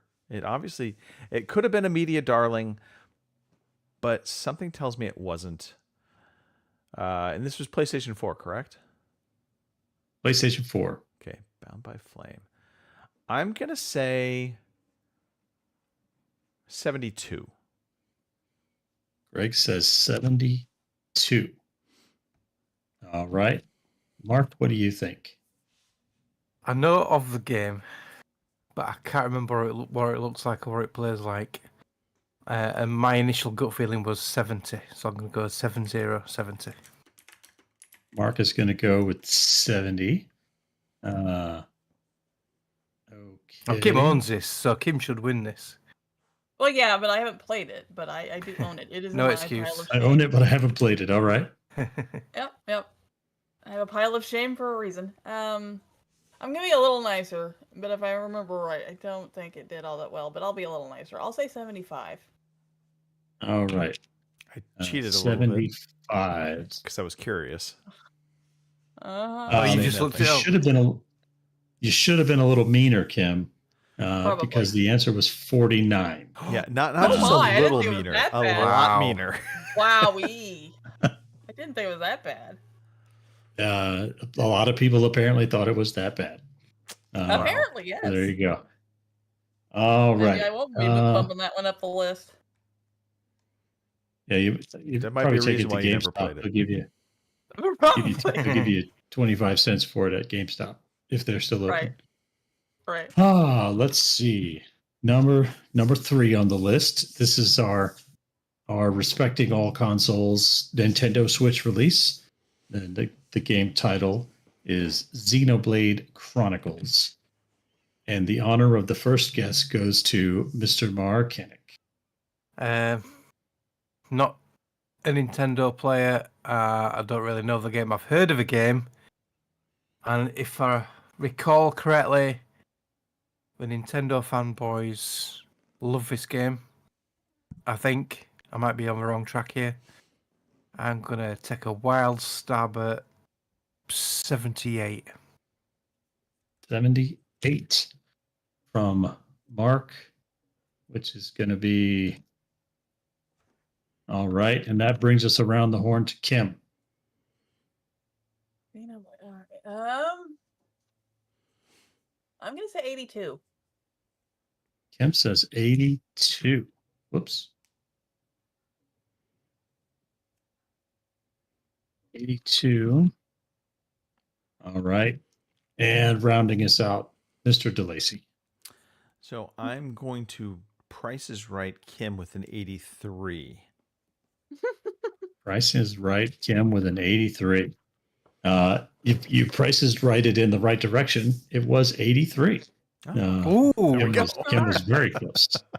And so our final question, our PC release, currently Greg is in the lead with 27 and Mark close second with 29 and Kim with 39. So we'll see how we do on this last round. This is the PC release of Risen 2 Dark Waters. Risen 2 Dark Waters. I know the name. And I don't know. And All right. And we're back to Greg going first this time. Yes.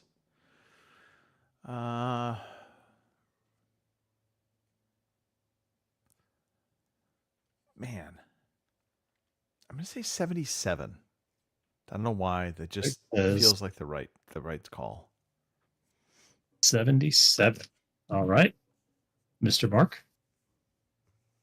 I don't know this game at all. So it's just going to be a complete wild guess. I'll say 70 again. 70. 7-0 for Mr. Mark. And the last word is to you, Miss Woods.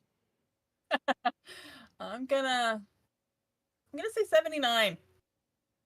79. All right. not. Well, Mark, you guessed really well. The actual answer was 69. Ooh. There we go.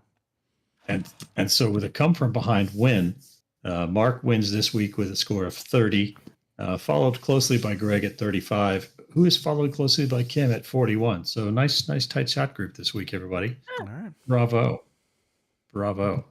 And that's this week's Metacritic Madness. Thank you, Chris. I'm loving these Metacritic. I know. Critic quizzes. They're good, aren't they? Metacritic. Metacritic Yeah, quizzes. yes. They're Easy for me to say it. next iteration. I'm trying to read a text at the same time. I'm imagining a bunch of insects rating the video games. Yeah. Right? Yeah. All right, Jiminy. Here is the fucking news. All right. So a couple of news stories, just a smattering. So a year after its release, Activision is winding down Call of Duty Warzone Mobile.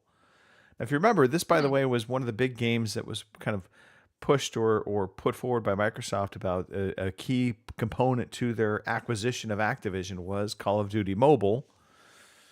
Well, I guess things haven't fared so well. In a statement published on Friday, Activision said it has decided to end support for Warzone Mobile because it has not met our expectations with mobile-first players like it has with PC and console. Effective immediately, players will no longer be able to purchase digital currency, and no further seasonal content will be released for Warzone Mobile. From Sunday, the 18th, i.e. today, the game will no longer be available to download from stores. Players who have the game installed before this date will be able to continue to play online. However, going forward, we will be streamlining the scope of the game. The statement reads, "This decision was made after careful consideration of various factors, i.e. we didn't make enough money. And while we're proud of the accomplishment in bringing Call of Duty Warzone to mobile in an authentic way, it unfortunately has not met our expectations with mobile-first players." So there you have it. Call of Duty Warzone Mobile is dead. Bungie. Anybody ever play this on mobile phone? No. I've seen it. I've seen it advertised a few different times. I've seen PUBG on mobile quite a bit. Yeah. I've never played Warzone. I just don't play. I can't imagine. No. Yeah, I know. I can't imagine any shooter on the phone.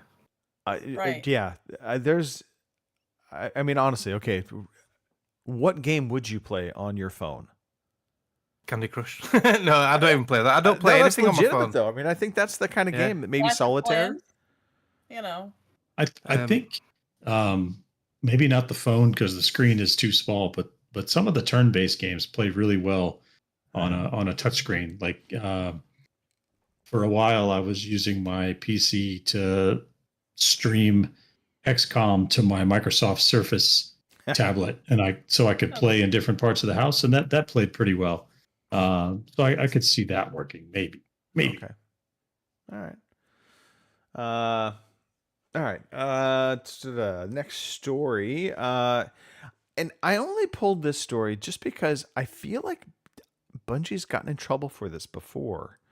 Bungie's acknowledged that its artist's work was taken and used in its upcoming marathon game without their permission. So Scottish artist Fern Hook, who posts as I don't even know how to say that. For Interial. I don't know. Anyway, I think it's supposed to say Interial. I read entrails, but maybe that's something Interial. wrong with me. Yeah, I don't know. Whatever his screen name is on social media, he did post a series of messages on Twitter on Thursday accusing Bungie of taking assets from her previous work and using it in the newly released alpha build of the game. So Bungie has acknowledged that Hook's claims are accurate, and the staff member responsible for the apparent plagiarism is no longer employed there. You're fired. We immediately investigated a concern regarding unauthorized use of artist decals in Marathon and confirmed that a former Bungie artist included these in a texture sheet that was ultimately used in-game. The statement was on their official Discord server and went on to say, this issue was unknown by our existing art team, and we are still reviewing how this oversight occurred. We take matters like this very seriously. We have reached out to insert screen name to discuss this issue and are committed to do right by the artist. As a matter of policy, we do not use the work of artists without their permission. Well, you do, though, don't you? You did so that time anyway. That artist is going to get a nice payday, ain't you? It spells anti-real. Anti-real. That's what I was okay. thinking. It was anti-real, yeah. Yeah, as in not real. Yeah. Well, she'll get some real money through this. Hey. Whether or not, maybe she gets a job out of this. Maybe she could take the place of the guy that got fired. Yeah. Go work at Bungie. Apple has blocked Fortnite from coming to the iOS App Store per Epic Games. So the game was submitted to Apple. You have to, because we'll read the story here because I thought this was all resolved as well. Yeah. The game was submitted to Apple for review on May 9th, but on May 14th, Epic CEO Tim Sweeney told followers on Twitter that Apple still hadn't approved the game's release. Apple has blocked our Fortnite submission, so we cannot release to the US App Store or to the Epic Games Store for iOS in the European Union. The statement read, now, sadly, Fortnite on iOS will be offline worldwide until Apple unblocks it. Now, this is the latest chapter in the ongoing Epic versus Apple saga, which stretches back to 2020, when the Fortnite publisher sued Apple for taking 30% cut in all app purchases, while also banning any alternative ways of making payments outside of the Apple ecosystem. Apple's paid wall, we know this very famously. Now, Epic tried to bypass Apple's platform fees in 2020 by adding a new direct payment option for Fortnite, but Apple then removed the game from the App Store and terminated Epic's developer account. Apple was then ordered in 2021 to allow iOS developers to link to external payment options in their app. But then when it did so, it added a 27% commission on the purchases made through the web links, as well as prompts warning users about safety risks of using web links outside of their store. Epic tried to bypass Apple's platform fees in 2020 by adding the new direct payment, but Apple, I'm covering old news there. Apple was then ordered in 2021 to allow iOS developers, I think you've cut and pasted the wrong component here. In a nutshell, it's gone full circle back. The courts have ordered Apple to allow this, but then Apple has basically said no. Now we're back to Apple basically kind of refusing to do what the courts have ordered them to do. The saga continues. I guess that's the main component to this. Apple wants their cut. I think that's really what this boils down to. I kind of don't blame them on one hand. I mean, I get it. If you're selling through my phone system, I'd want my cut. But because phones also have become such like public space, if you will, I mean, it does feel a little bit disingenuous. I don't know. Mr. Matthew, Mark, Kim, any of you have any thoughts on this? Do you think if we weren't so greedy and asked for a lesser percentage, that people like Epic would just say, yeah, fine? If it said like 15% or something, because they'll still make millions off it with Apple, wouldn't they? Or do you think we're being too greedy? That's exactly what I was thinking.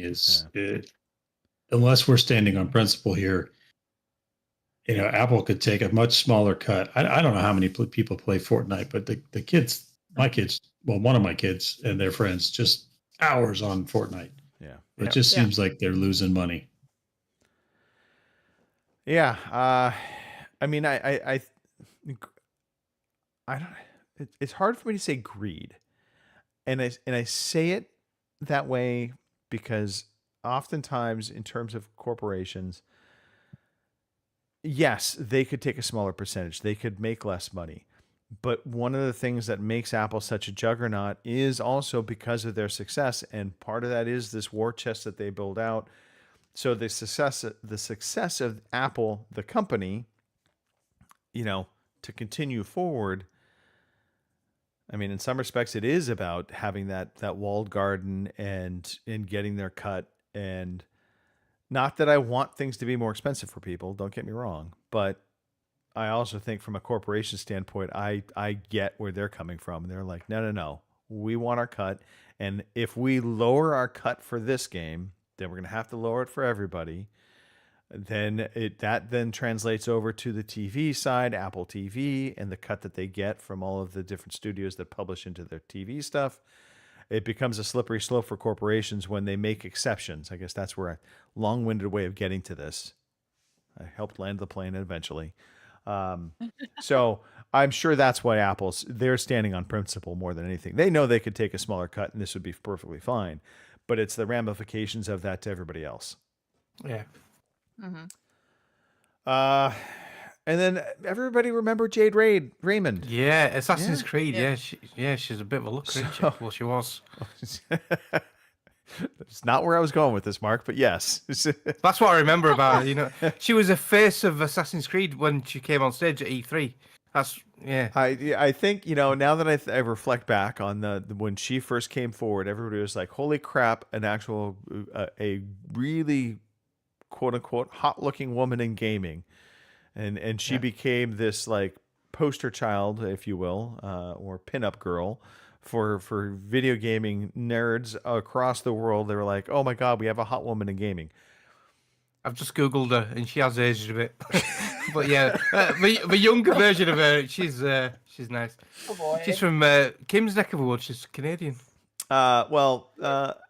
According to a report in Bloomberg, Jade Raymond, who rose to prominence after producing Assassin's Creed and executive producing Assassin's Creed 2, as well as Bloodlines and Watch Dogs, she left her studio back then and basically went on to, I'm trying to remember where she went after she left Ubisoft. She went to EA. No. Yeah. Was it EA? Yeah, she left Ubisoft, went to EA. Yeah. And then she found her own studio, didn't she? Yeah, she went to basically became. She created her own studio for PlayStation. Yeah. Now she has left PlayStation. Her own studio. Yeah. Yeah. So, it's been an interesting ride watching her because I think once she left Ubisoft, I don't think any of the games she's been behind have actually come out. I'm trying to think. I don't think any of them have. No. So, that's I don't know if it's a statement on her or not, but this also is potentially a red flag for the game Fair Games. So there wasn't a reason given for her departure, but a report cites from sources, in quotes, that the external test of Fair Games took place several weeks ago, and that some developers were concerned about how it was received. So maybe it's not. Oh, so apparently when she left Ubisoft and went to EA, she was involved with Star Wars Battlefront 2, which was pretty popular. So okay. But that's the only game since. Okay. The Haven Studio game, Fair Games, is still TBA, still not out. Yeah, and that's the one that they were just saying that apparently the reports are not that great. We'll see. TBD. Hopefully. It was E3 2007 when she came on stage. That's how long ago it was. Oh, dating us all. All right, Kim, let's shift gears. Let's talk about some new releases. Yeah, we're running long again, aren't we? Not bad. All right. For new releases this week, we have Frog Legs for the PC on May 19th. I have no idea what that is, but Frog Legs, whatever. Which I like Frog Legs, but that's neither here nor there. Kathy Rain 2 Soothsayer for the PC, May 20th. Roadcraft for the PS5, Xbox Series X and S, and PC on May 20th as well. Game of Thrones King's Road for the PC, iOS, and Android, May 21st. Monster Train 2 for the PS5, Xbox Series X and S, Switch, PC, May 21st. Deliver at all costs. What are we delivering? I don't know. We'll find out for the PS5, Xbox Series X and S, and PC on May 22nd. Duck Detective, The Secret Salami for the PC on May 22nd. Swear to God, that's the title. Grandma. No! Swear to God. For the PC, May 22nd. Apparently Grandma did something she shouldn't have, I guess. Linked Banner of the Spark for the PS5, Xbox Series X and S, and PC on May 22nd. Out of Sight for the PS5, Xbox Series X and S, Switch, and PC on the 22nd as well. Teenage Mutant Ninja Turtles Tactical Takedown for the PC on the 22nd as well. Worshippers of Cthulhu for the PC on May 22nd. And Twilight Wars. I don't know if there'll be a vampire and a werewolf and stuff in this, but anyway. Sparkly vampires. Well played on Right? that. Thank you. Twilight Wars for the PC on May 23rd, and those are your new releases. Okay. By the way, I'm not a fan of Twilight, so don't get that idea. I hated those damn things. Wasn't going there. Linked Banner of the Spark. I thought was a completely different game. Not at all. Okay. I'm looking at this, and I have to say, I maybe Game of Thrones is the only game on here I would be slightly interested in. Not Frog Lakes or Grandma No? Not Grandma No? I mean, Grandma No, I guess there's intrigue around what it might be. The It's Frog very Legs, cartoony. it does raise a question in my head, not about the game. Okay. Who on this show has had actual frog legs before? I bet it's Me. only... Oh, okay. Me? Yep. I thought maybe Kim. I thought for sure Christopher Matthew. Just in all of your travels, you might have encountered some frog legs. I have just like not chicken. had frog legs. The most exotic thing I've ever tried in that realm would be alligator. Yeah, Which- I've had alligator too. Alligator's delicious. Mhm. Surprisingly lean, although it looks like when you see it, it looks like it's going to be super fatty. Not at all. And Mark, I'm not shocked at all that you have not tried frog legs. No. So, Grandma No. Do you remember Octodad with a physics game with a Yes. funny arms? It's a bit like I'll read the description for it. It's only short, don't worry. Step into Grandma's slippers and wreak havoc in this physics-driven comedy where nothing stays under control, and that's exactly the point. Fart, flop, and fumble your way through a home that refuses to behave. But it looks I do hilarious. that anyway. Okay. Anyway. It looks hilarious. Alright, she's just gone to the letterbox and a load of letters have just come flying through it and knocked her to the floor. Like, what the... It looks funny as hell. All right. Okay. Well, maybe Grandma No maybe that is the shining game of this week's Yeah. releases. Yeah. Definitely, you feel like we're in the old days. It was the pre-E3 lull. You know, E3 was coming Right. up. All the games were kind of crappy. I feel like this is simpatico to that, even though we don't have E3 anymore. No. Okay. Play dates. Tuesday, Shooty. Still, hopefully, will be a thing this coming Tuesday. I now have, sadly, a standing meeting, so we do probably need to roll this time back about half hour to 8:30 p.m. in the UK, 12:30 my time, just because I have a standing meeting with work at 12, so my lunchtime doesn't start for an extra half hour. The Double Fatal Fridays seems like it's been getting some traction. Well, sadly, I had to blob again this week because I was panicking over my temperatures. But I know Chris held a fort, and I think Sarah joined you, Chris. That was it. It was just the two of us holding it down. Uh-huh. Yeah.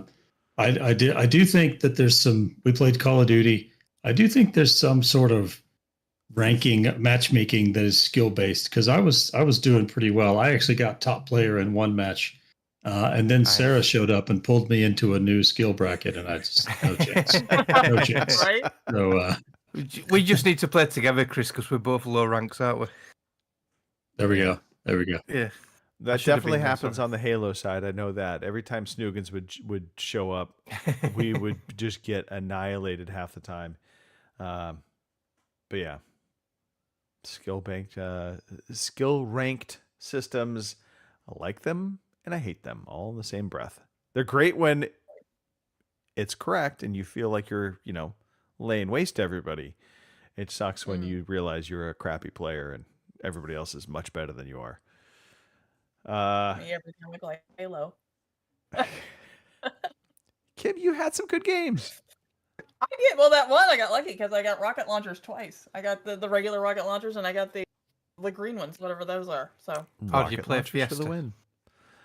Yeah. I like that mod. I like Fiesta. All right. We're at that point in the show. We're going to wrap things up. If you've made it this far, thank you so much. Shout out to the chat, Kim. We haven't done it yet. We've kind of piecemealed it a little bit. So let's give everybody a little love. Yeah, Lord, Major Avenge, and Corzum is in the chat today. So thank you all for dropping by. We appreciate you. I can't believe Gary didn't show up at all. Well, anyone would think it was his birthday or something. He might have forgotten. He's getting old. It's okay. Yeah, well. All right. He might be visiting a nursing home for his birthday. You don't know, do you? I didn't say that, Boomer. That wasn't me. Don't be mad. It was Kim. Honestly, Gary, it was Kim. She told us that you would do. She told us how old you really are, Gary. All right.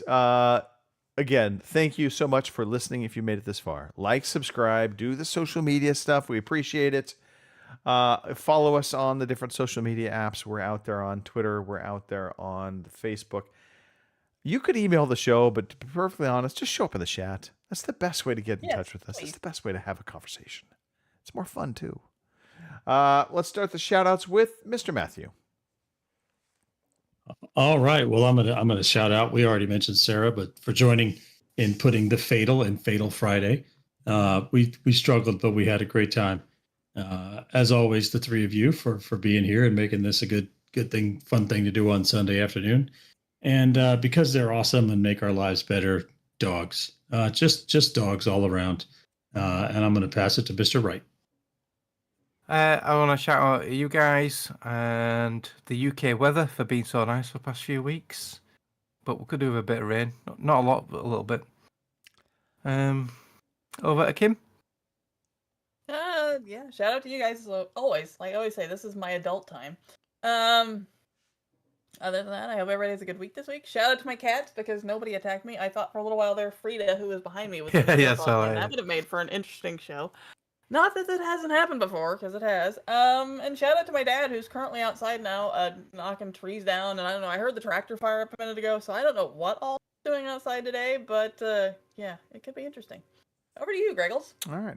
Well, okay. One, I completely forgot to do this shout out back when we were talking about the week, so I'm going to do it now. Love Robots and Love Sex and Robots. Love Sex and Robots. Yeah, Love Death and Robots. Love Death and Robots. Yes. It could be Love Sex and Robots, season. Depending upon the season. Yeah, new season, isn't there? Yeah, new season 4. I've watched them all. I love this show. It absolutely made me think of Kim, especially the last couple episodes. There's a few in there that let's just say there's kitties involved. It is good. It is definitely worth a watch. I will say the first one, I felt like I could have been on. Just this was like MTV. I'll leave that at that. You'll know what I'm saying when you see it. Shout out to the cinema. Love just the good vibes I've been getting going back to movie theaters and watching on the big screen. Having that big ass tub of popcorn and a big old Coke. Maybe throw a couple, Sour Patch Kids or M&Ms. I do love Reese's popcorn and peanut M&Ms. They go hand in hand. There you go. Reese's Pieces. Oh, there Reese's you go. Pieces. Yeah. Man after my own heart. So yeah, so that all good stuff. Shout out to the three of you. Thank you so much. I love the fact that we've got our gang back together. We're podcasting, we're having fun, keeping it under 2 hours. Look at us, folks, huh? We did it. Yeah, Barely, but we did it. we were worried for a second. Shout out to Robin, just because. Why not? Right. And I think that's it. I think that really does it. So I think we can wind the show up. Come back next week, everybody. We'll be back on again, talking about something different or maybe something the same. Baldur's Gate. Yeah, we'll talk to you then. Thank you for listening to the Overseas Connection podcast.